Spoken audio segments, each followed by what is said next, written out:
Nous sommes des êtres spirituels venus vivre une expérience humaine, des âmes aventureuses qui ont fait le choix audacieux de prendre un billet pour la Terre.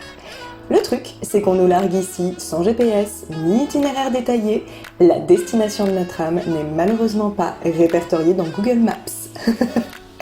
Je suis Mélissa Gassir, tarologue fascinée par notre monde intérieur, addicte à l'introspection et à l'expansion de conscience. Je te propose de te guider dans le grand voyage de ton âme. Mon intention est de t'aider à vivre ton incarnation en phase avec les plans de ton âme et de relever les défis qu'elle a prévus pour toi. À te reconnecter à ton être véritable, ta mission, et tant qu'à faire, collecter du bon karma pour tes prochaines vies. Dans ce podcast, j'ai une approche de la spiritualité simple, accessible et concrète pour que tu puisses l'appliquer dans ton quotidien. Je te partage les aventures et apprentissages de mon âme, ainsi que mes meilleurs conseils pour te connecter à la tienne. Je te souhaite la bienvenue à bord de Soul Trip. Prête pour le départ ? Embarquement immédiat. Hello, hello ! Je suis ravie de reprendre mon micro pour enregistrer un nouvel épisode. Le dernier, le numéro 10, celui sur l'abondance et la peur du manque, vous a beaucoup parlé. Je sais que vous avez été très nombreuses à pleurer avec moi. Donc je suis désolée d'avoir fait naître autant d'émotions, mais en même temps, l'émotion était clairement dans l'épisode. C'était hyper intense et je pense que toutes les personnes comme moi qui sont sensibles ont ressenti la mienne. Et voilà, donc je peux pas vous assurer que l'épisode d'aujourd'hui va être plus gai. Peut-être bien que ça va générer de l'émotion aussi chez vous. Et peut-être bien que ça va en générer de nouveau chez moi. Je ne sais pas, on verra bien. J'ai encore eu pas mal de messages de votre part concernant la guidance que j'avais réalisée dans l'épisode 7. C'est vraiment marrant parce que c'est que des personnes qui me disent qu'elles n'avaient pas eu le temps de l'écouter avant, qu'elles avaient du retard dans les épisodes et qu'en fait c'était juste dingue à quel point ça leur avait parlé, qu'elles avaient l'impression que je m'étais adressée juste à elles en fait. Dans la guidance, elle a été vraiment puissante cette guidance, j'ai eu beaucoup de retours dans ce sens-là. Et ce que je voulais vous dire, c'est que si vous n'avez pas encore eu l'opportunité de l'écouter, n'hésitez pas à aller le faire parce qu'en fait, c'est une guidance intemporelle. C'est-à-dire que vous l'écoutez exactement au bon moment pour vous, vraiment dans cette espèce de timing divin. Et voilà, donc allez-y quand vous sentirez que c'est le moment pour vous. Ok, pas de plus longue introduction cette fois-ci parce que on va passer un certain temps ensemble, je pense. J'ai beaucoup de choses à vous dire. Et on y va tout de suite sur le thème de se sentir en sécurité quand tout s'effondre. Peut-être que tu es en plein dedans, que tu vis toi aussi une grande transformation dans ta vie parce que ce sont les énergies du moment. En automne, on va vraiment lâcher l'ancien, on fait de la place, les feuilles tombent de l'arbre et on est invité à se dépouiller. Il y a vraiment une énergie de purification, de libération, de guérison actuellement, de fin de cycle aussi. Et moi, j'arrive au bout d'un très gros travail sur des mémoires transgénérationnelles que j'ai libérées. J'en parle dans l'épisode 8 et c'est d'ailleurs en lien avec tout ce que je vais vous raconter dans cet épisode également. Et forcément, comme tout gros changement, ça chamboule. Et en parallèle, mais en fait, encore une fois, c'est interconnecté. Je me suis séparée de Guillaume. Ça a été vraiment une relation magnifique dans laquelle on a tellement grandi, qui nous a beaucoup fait travailler sur nous. Et on s'est apporté énormément. J'ai beaucoup de gratitude pour ça, il le sait. C'est vraiment une très belle personne pour qui j'ai beaucoup de respect et d'attachement. Voilà, je voulais juste expliquer un tout petit peu le contexte de l'épisode, mais j'entrerai pas davantage dans les détails pour préserver sa vie privée. Je voudrais faire un aparté justement à propos du couple. C'est tellement difficile de sortir d'une relation, même si on se rend bien compte qu'elle ne nous nourrit plus. Combien de couples restent ensemble par habitude, par confort pour les enfants, par peur d'être seuls ou de ne pas trouver mieux ? Tu sais, le fameux « l'herbe n'est pas forcément plus verte ailleurs ». Alors, je dis pas qu'il faut abandonner à la première difficulté, hein, loin de là, et je suis pas du tout comme ça. Le couple et l'amour s'entretiennent, évidemment. Mais je parle d'une situation où on sait, On sent au fond de nous qu'on est arrivé au bout. Et dans ce cas-là, c'est une excuse en fait pour ne pas quitter sa sécurité. À partir du moment où on se sent plus investi dans la relation, c'est égoïste de rester. Déjà parce qu'on s'empêche de vivre autre chose, mais surtout on empêche l'autre de trouver une personne qui va lui correspondre vraiment, qui lui rendra en fait son amour, avec laquelle il va pouvoir construire quelque chose de solide, de durable et de vrai. Du coup, ce qui se passe à ce moment-là, c'est qu'on se refuse le bonheur à tous les deux, en fait. Et je trouve ça vraiment triste.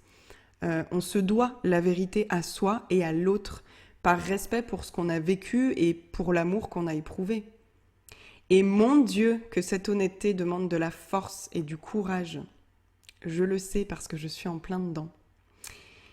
Je trouve que c'est facile d'avoir confiance en soi, de s'aimer, quand on reçoit tout ça de l'extérieur, quand on a des proches qui sont soutenants, aimants, quand on a un partenaire de vie qui nous aime, un job gratifiant, une entreprise florissante avec des retours ultra positifs.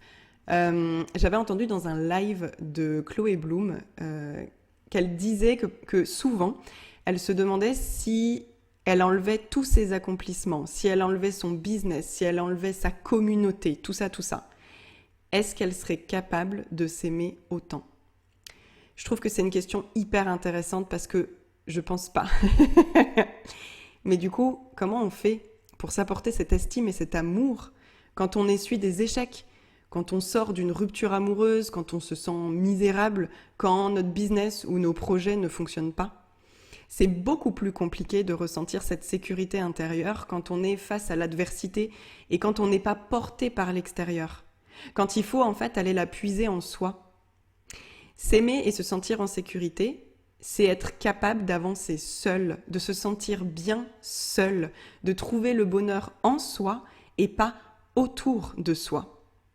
Et ça, c'est ultra important, ultra intéressant, mais je pense qu'aujourd'hui, il y a très très peu de personnes qui sont capables de dire « Moi, aujourd'hui, je me sens heureux, je me sens bien, seul en fait, et je ne vais pas chercher ça chez les autres pour qu'ils viennent combler ce vide en moi en fait. » Souvent, notre sécurité intérieure et l'amour qu'on se porte sont conditionnés par l'extérieur. C'est compliqué de voir sa propre lumière quand on se fait juger, quand on reçoit des critiques, quand on se sent rejeté par les autres. Mais dans ces moments-là, on est la seule personne sur qui compter. On est la seule personne qui peut s'apporter ce soutien. C'est vraiment en lien avec notre capacité à être autonome et indépendant. Et c'est vraiment marrant parce que, personnellement, j'ai un grand besoin d'indépendance. Et je suis sûre que si tu me connais un peu, tu me vois comme quelqu'un d'hyper libre, qui a des facilités à passer à l'action, à se détacher, à couper les ponts. Alors, c'est assez vrai en amitié, mais en amour, je me suis vue cultiver de la codépendance dans mes relations de couple. Une difficulté à couper le lien, parce que l'autre me rassure, il me protège, il s'occupe de moi. Parfois, je peux vraiment me complaire dans cette posture de petite fille. Et d'ailleurs, j'ai eu une prise de conscience de dingue il y a quelques jours en faisant mon tirage trimestriel. Et en fait, sur le moment, j'ai pas trop fait gaffe. Et ça m'a frappé de plein fouet quand je l'ai partagé aux filles dans mon groupe Big Bang. J'ai, à un moment donné dans le tirage, tiré le 7 d'épée. Et cette carte, en fait, le message, c'est qu'elle m'invite à me confronter à moi-même et à la solitude pour de vrai. Mais pour de vrai, genre. C'est-à-dire sans prendre de raccourcis, sans chercher de solutions de facilité, sans m'accrocher à une bouée de sauvetage, sans me reposer sur l'extérieur. Vous savez, il y a plein de personnes qui vivent seules et qui disent « Non mais moi, c'est super ok en fait, je suis super bien comme ça et tout. » Ouais mais ces personnes-là, bien souvent, elles vont chercher des distractions tout le temps. En fait, elles ne vont jamais se confronter pour de vrai à leur solitude. Elles vont voir tout le temps des amis. Chez elles, elles vont avoir tout le temps la télé allumée, tout le temps de la musique, tout le temps s'occuper l'esprit, en fait, pour ne pas affronter le vide. Parce qu'on est, en tant qu'humain, on est très mal à l'aise face au vide. Il y a vraiment ce truc de « ben non, je peux pas m'ennuyer, en fait ». et des personnes qui sont célibataires et qui vont enchaîner les dates Tinder et qui vont, voilà, en fait, être toujours dans une dépendance à l'autre, à l'extérieur. Et en fait, quand j'ai déposé donc mon tirage aux filles sur le groupe, là, j'ai fait le lien et je me suis dit « Oh putain !» En fait, toute ma vie, j'ai reçu beaucoup de soutien et d'assistance de mon entourage. J'ai la chance d'avoir une famille, mais genre extraordinaire, sur laquelle j'ai pu compter de manière inconditionnelle. J'en suis hyper reconnaissante. Je sais la chance que j'ai et je les remercie infiniment pour ça.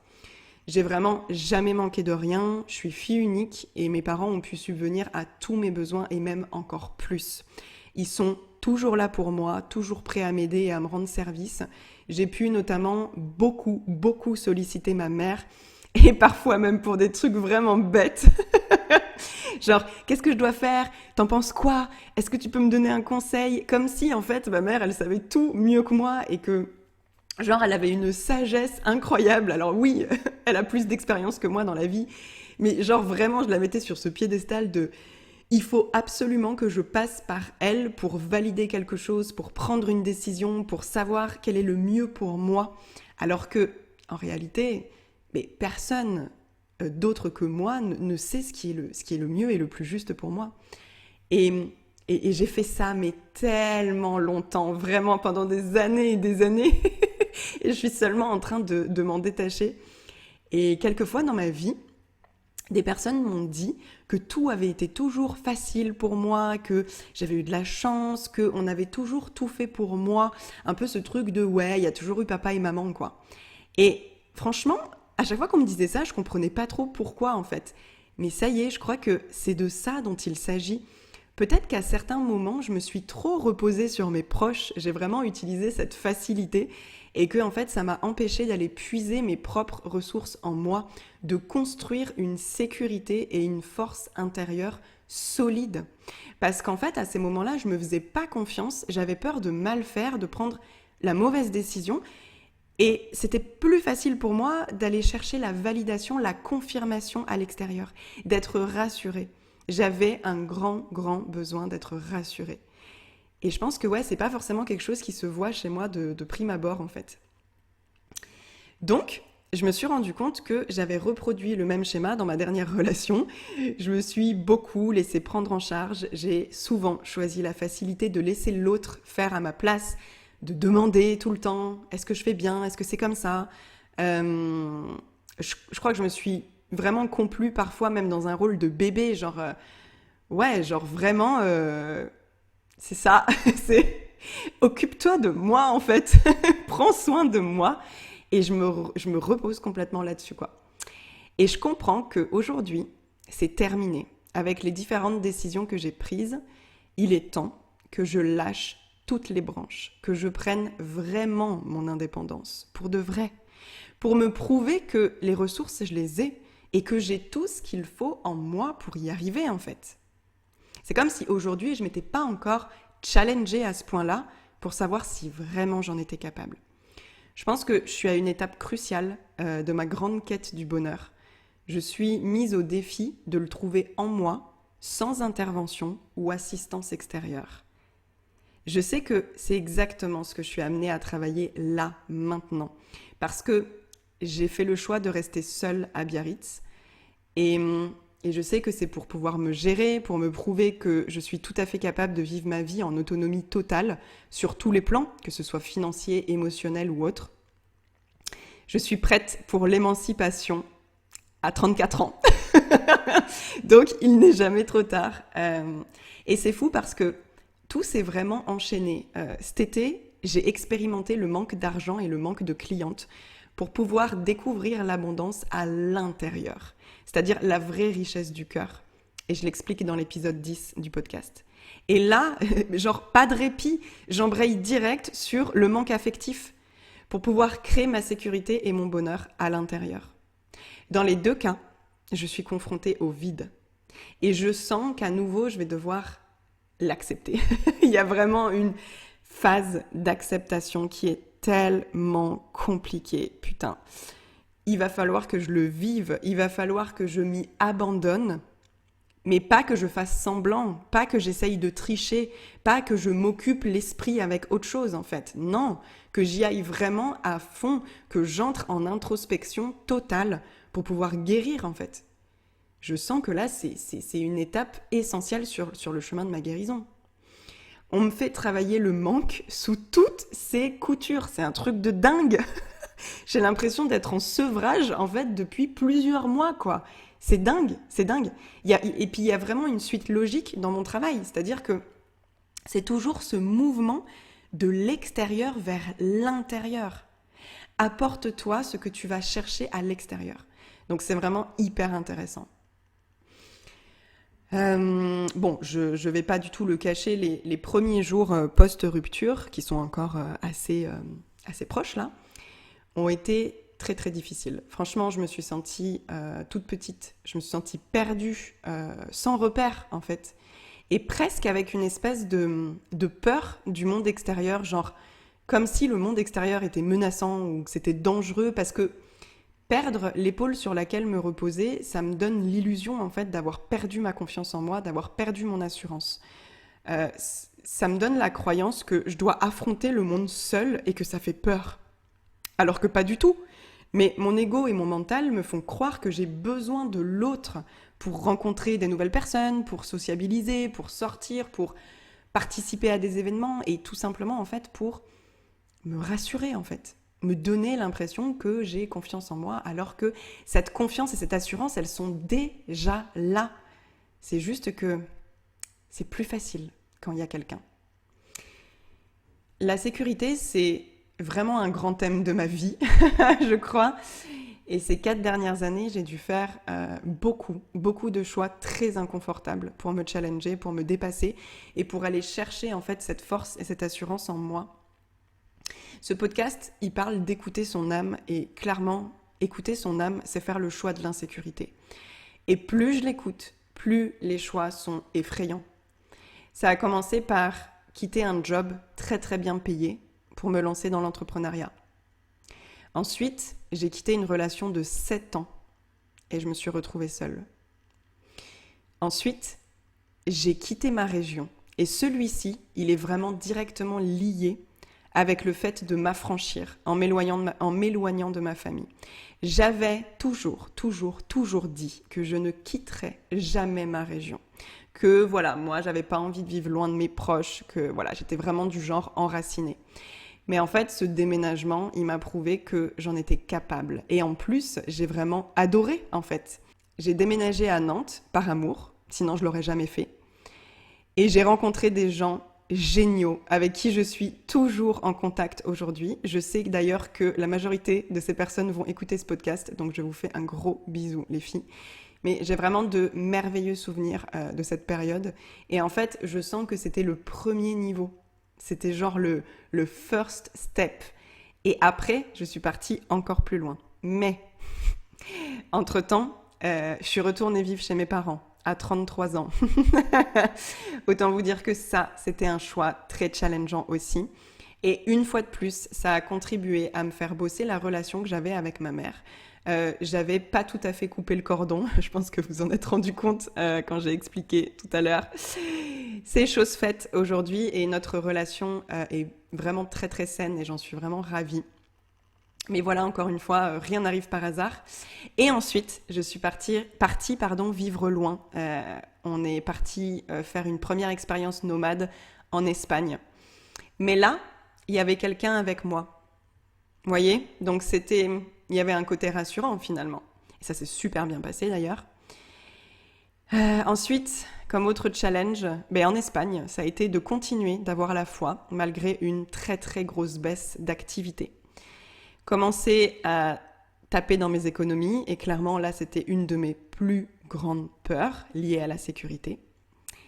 Et plus récemment, mon dernier gros challenge, ça a été de quitter une relation et de décider de rester seule à 1000 km de mes proches avec toutes les conséquences que ça implique. Donc ça, c'est ce que je vis en ce moment même et ça a beau être mon choix, ça reste déchirant et difficile. Et le premier jour, clairement, je me suis demandé, je me suis dit, mais putain, pourquoi tu fais ça en fait? Pourquoi tu t'infliges un truc aussi horrible alors que ça pourrait être tellement simple de rester dans ta zone de confort? J'ai l'impression que à chaque fois, le saut est encore plus haut, encore plus impressionnant. J'ai l'impression qu'on met le plongeoir à chaque fois plus haut et que ma foi doit être encore plus grande, que je suis confrontée vraiment à des peurs encore plus profondes et que je dois me surpasser en fait pour les dépasser. C'est vraiment, c'est vraiment la métaphore de l'oignon en fait. Plus j'enlève les couches et plus je viens travailler sur des trucs euh, dark, intenses en fait, et qui font peur. Et ce qui se passe en fait dans la vie, c'est que on doit tomber dans le vide pour que le chemin apparaisse sous nos pieds. C'est ça, faire confiance. Et putain, c'est ultra difficile et ultra flippant. Un jour, j'ai lu La véritable foi, c'est d'y croire quand il n'y a pas de signe. Et j'ajouterais même quand c'est la merde dans ta vie. Putain, la véritable foi, c'est vraiment de sauter alors que t'as aucun filet de sécurité et que genre tout s'effondre autour de toi, quoi. Que c'est le chaos. Si là tu continues d'y croire, ça pour moi, c'est avoir la foi. Et j'ai vraiment vécu un truc comme ça tout récemment. En lien avec ma peur du manque, j'avais expliqué toute la situation dans ma dernière newsletter. Mais en gros, l'univers m'a enlevé toutes les branches auxquelles je m'accrochais encore. Il a coupé toutes les branches de mon arbre sécurité financière et il m'a obligée à me jeter dans le vide. Et en fait, j'aurais pu résister, j'aurais pu trouver une rampe à laquelle me tenir. Au début, c'est ce que j'ai voulu faire, clairement. Au début, j'ai voulu négocier. Mais finalement, j'ai lâché prise. J'ai accepté de sauter et j'ai même pris une grosse décision qui m'obligeait à assumer seule des dépenses importantes. C'est-à-dire rester seule ici, dans cet appartement. Je me souviens que le fou était tombé dans un de mes tirages. Et le fou, sur la carte, on va dire sur l'imagerie traditionnelle, c'est un personnage qui est tout en haut d'une falaise. Et qui est genre au bord de la falaise. Et je sais que le message que j'avais reçu, c'était « Jette-toi à l'eau et ne t'inquiète pas, l'abondance viendra.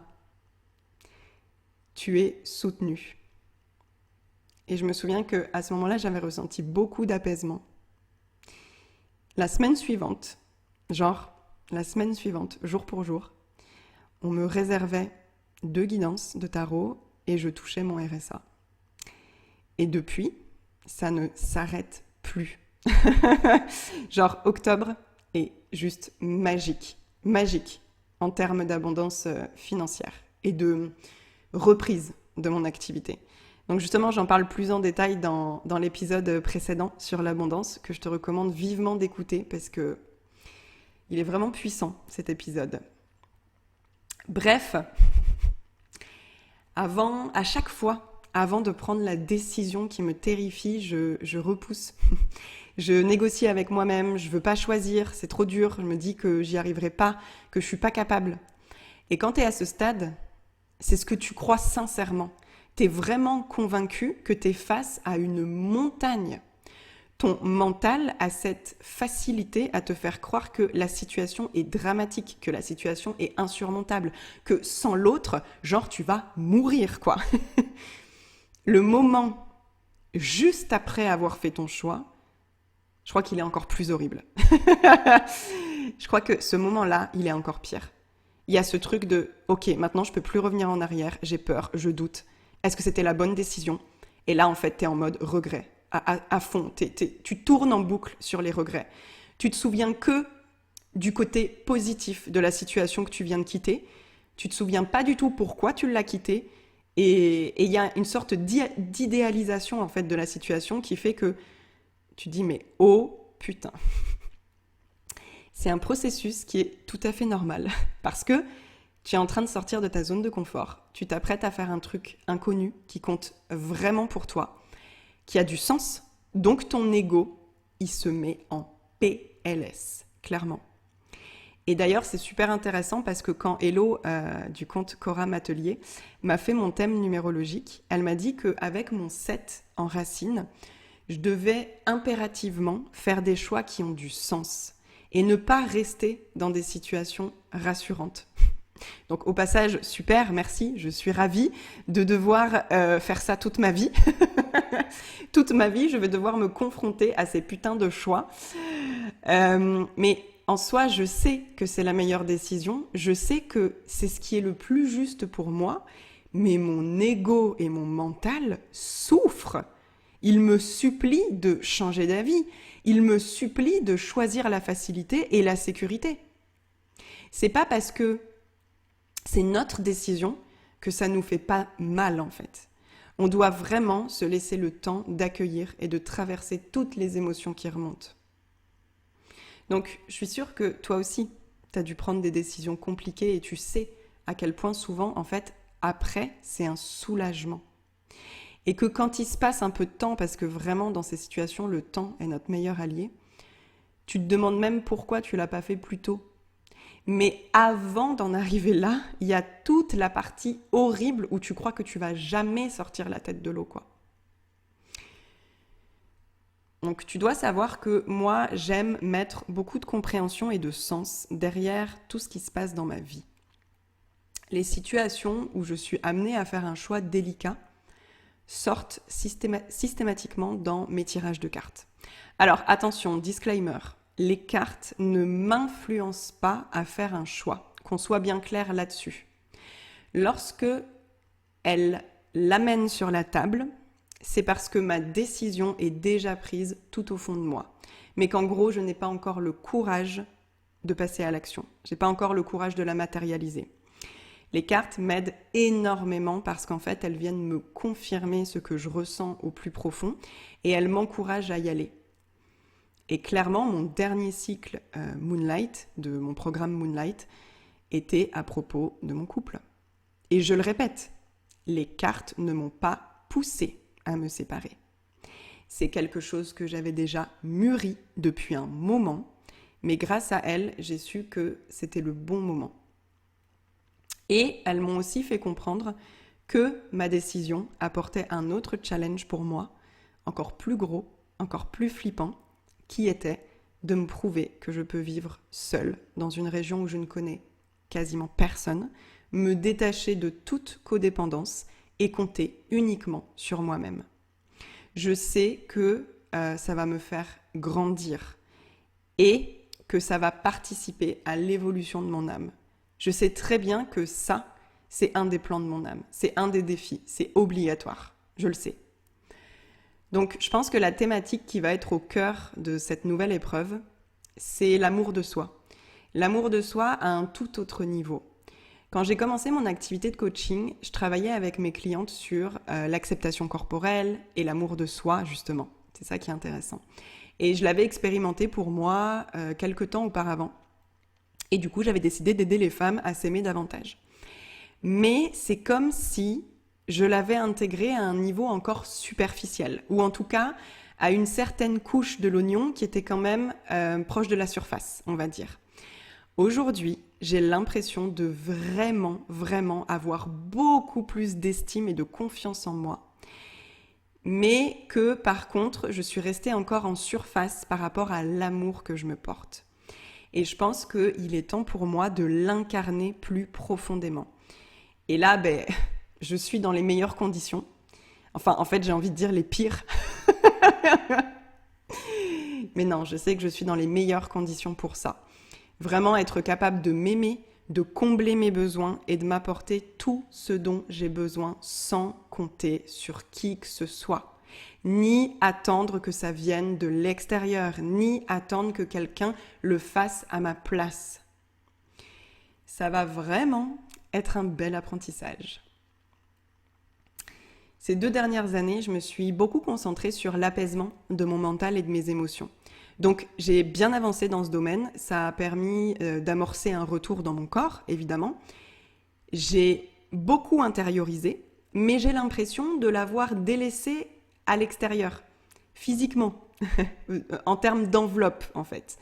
Et m'apporter plus d'amour va clairement passer par la reconnexion à mon corps. Je sens que c'est mon prochain truc à bosser. Je le sens, je le sais, c'est sûr. Et comme beaucoup d'entre nous, j'ai pris beaucoup de poids depuis le confinement. J'ai pas particulièrement pris soin de mon corps, j'ai fait peu d'exercices, je l'ai pas entretenu. Et je sens que je m'y sens pas forcément bien, que je suis pas du tout à mon poids de forme. Et là, c'est bon, en fait, j'en ai marre. J'ai envie de le refaire passer en priorité. Et pour ça, j'ai fait jeudi matin, j'ai fait un bilan ayurvédique. Alors, autant te dire que je suis un peu en PLS devant tous les changements que je vais devoir envisager, que je vais devoir mettre en place. En gros, l'idée, c'était que je voulais vraiment remettre en place de bonnes habitudes alimentaires. Et c'est ça, en fait, retrouver un corps dans lequel je me sens bien, au-delà de l'esthétique, juste sentir que mon corps est en bonne santé. Et en fait, ça fait des années maintenant que j'ai des problèmes de digestion, et je sais pertinemment que c'est lié à mon alimentation, mais il y avait vraiment quelque chose en résistance de ouf, et j'étais comme, non, je veux pas aller voir de ce côté-là, je m'en fous, je fous sous le tapis. Et là, bon bah clairement, c'est le meilleur moment pour moi. J'ai du temps, j'ai le temps de prendre soin de moi, de cuisiner, de faire ces changements-là.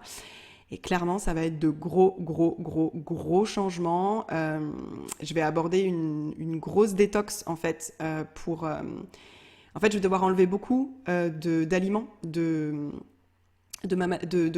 mon alimentation, de mes repas, parce que on a besoin de savoir en fait ce qui me convient et ce qui ne me convient pas. Donc, comment vous dire que je vais devoir réduire le sucre, le gluten, les produits laitiers, à peu près la base de mon alimentation. Donc, ouais, force et courage à moi, mais je sais pas, je sens que ça va être vraiment significatif aussi, tout ça.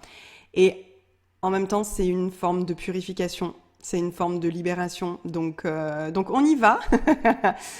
Pendant 4 semaines, il va falloir que je sois quand même disciplinée, que je respecte toutes les recommandations, et il y en a énormément. Mais voilà, je veux le faire pour moi, je veux être fière de moi, je veux m'offrir ce cadeau, en quelque sorte. Donc on s'en reparlera. Je viendrai vous faire un bilan d'ailleurs, pour celles que ça intéresse. Je pourrais vous faire un bilan à l'issue des 4 semaines, ça pourrait être hyper intéressant. Puis ça me motivera en fait ça me motivera à tenir bon, quoi. Au moins ça me fera un objectif à la fin. Donc ici, l'avantage d'être ici à Biarritz, c'est que je vis dans une région magnifique et que j'ai la possibilité de beaucoup marcher. Je vais au yoga 2 fois par semaine. En gros, tous les ingrédients sont réunis pour que je me remette en forme physique. Donc c'est chouette, c'est chouette. Et j'ai aussi pris une autre résolution. Ça faisait un petit moment que ça me titillait, que ça venait vraiment me chercher. J'arrêtais pas d'avoir des messages, des synchronicités par rapport à ça. J'ai décidé de me mettre à chanter des mantras. J'avais plein de signes et du coup, en soi, j'aurais pu me lancer toute seule.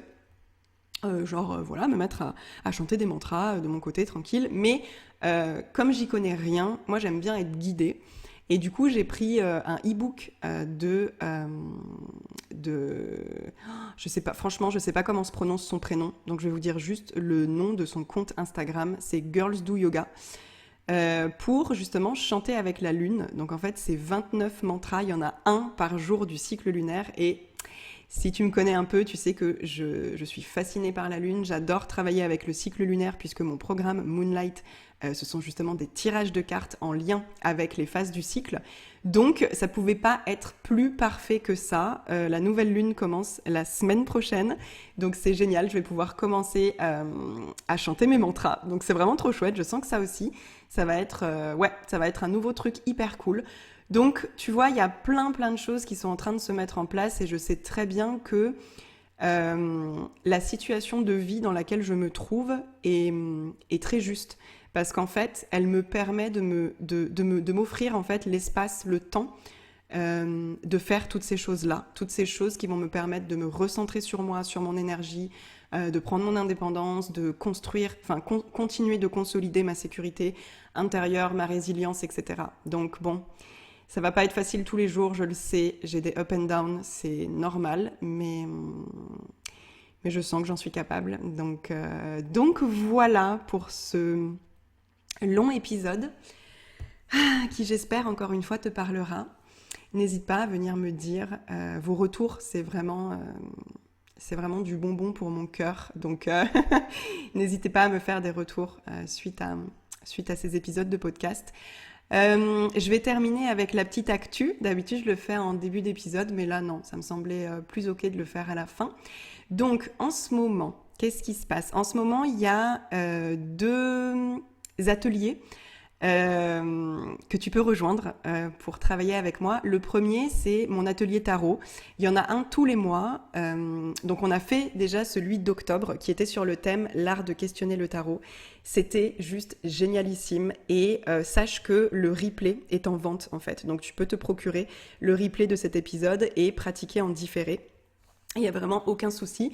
Et donc, le prochain, c'est sur le thème « Comment mener une guidance ». Donc, n'hésite pas à nous rejoindre. Je suis trop contente. J'ai vraiment adoré la première édition et j'ai super hâte, en fait, de poursuivre et d'en refaire un tous les mois. C'est vraiment un moment hyper privilégié que j'ai avec vous et j'adore ça. Et sinon, il y a un autre atelier, même 2 autres en réalité, que j'organise avec Elodie, dont je vous ai parlé dans cet épisode. Ce sont donc des ateliers numéro tarot où on va vous proposer de découvrir les énergies universelles du mois de novembre, vos énergies personnelles, et où je vous ferai un tirage personnalisé à chacune sur un de ces 3 thèmes au choix: reconnaître sa valeur, s'autoriser à prendre sa place et pacifier sa relation à l'argent. Ce sont des thèmes tellement intéressants, tellement passionnants, à travers lesquels je suis déjà passée aussi et qui me parlent beaucoup. Et du coup, on fera donc un atelier en présentiel le dimanche 6 novembre à 10h et ce sera à Tos, donc c'est à côté de Hossegor dans les Landes. Et on va faire un autre atelier, bien sûr, pour les personnes qui ne vivent pas dans le coin, qui sera un atelier en ligne qui aura lieu le mercredi 2 novembre à 18h30 et pour lequel il ne reste déjà plus que 3 places parce qu'en fait, ce sont des ateliers avec des places limitées pour pouvoir vous apporter un maximum de qualité et de personnalisation. C'est très important pour Hello et moi.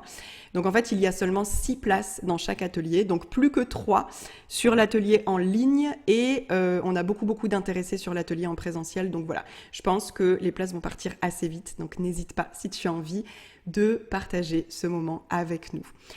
Voilà, je vais m'arrêter là. Je t'embrasse très fort. Je te dis à très vite pour un prochain épisode. Je te remercie pour ton écoute et j'espère que tu as apprécié le voyage. Si c'est le cas, je t'invite à laisser 5 étoiles sur Apple Podcasts, Spotify ou n'importe quelle plateforme qui te permette de le faire.